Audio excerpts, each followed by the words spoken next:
રીતે થયું અને એના પછી અમે અહીં આવીને આપણે રે એમ કરવી, એટલે કે મારે તો હૂથમાં વેર વાળવા તો જવું પડે, એમ કરીને એગોએ વેર વાળવા માટે હૂથમાં આવે.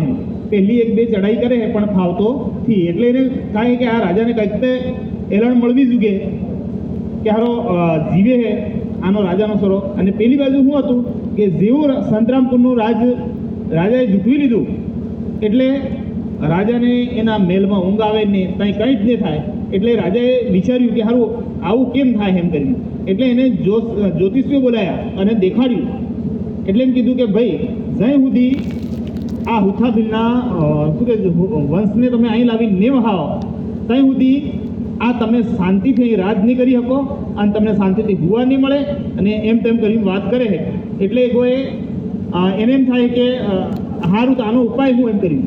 એટલે પછી એ ત્યાં પહેલાં તો કંઈક શીરો નાખે ત્યાં ગળી નાખ્યો હોય એમ કે ભૂતનો શીરો નાખેલો હોય એ મેલને ટેકે એમ, એને એના પાસે થોડીક શાંતિ થઈ અને એ અરસામાં આ પેલો વેર વાળવા માટે અહીં આવે એમ. એટલે ત્યાં નાળ હતી, નાળમાં હતાઈ રહેતો, પેલા કોળા પાણી પીવા આવે એટલે પોસડા કાપીને જાય.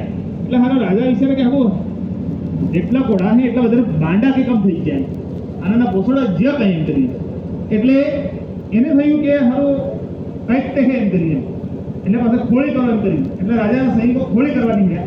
પછી એને ખબર પડી એટલે પકડ્યા, રામા પકોડને પકડી અને લઈને આગળ કર્યા.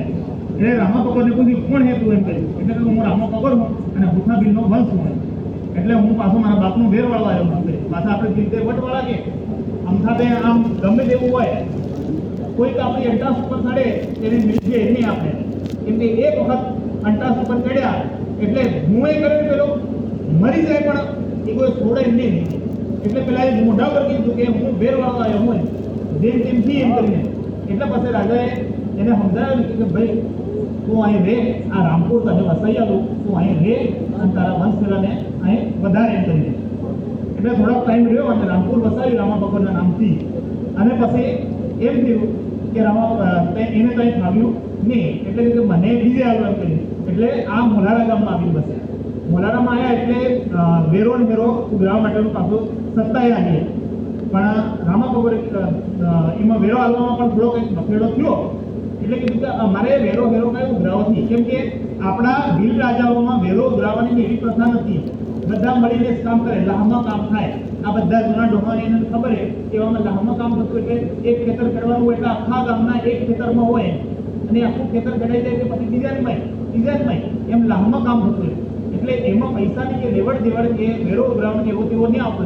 એટલે હુથનો રાજા હતો એ હુથના રાજાની સાથે સાથે બીજા જ્યારે હુથનો રાજા મરાયો અને એ જે હમણાં ભુવનેશ્વરી કે છે મંદિર હજી આજે નહીં એ ભમરેજી માતાનું મંદિર હતું અને એનું થઈ ગયું ભુવનેશ્વરી.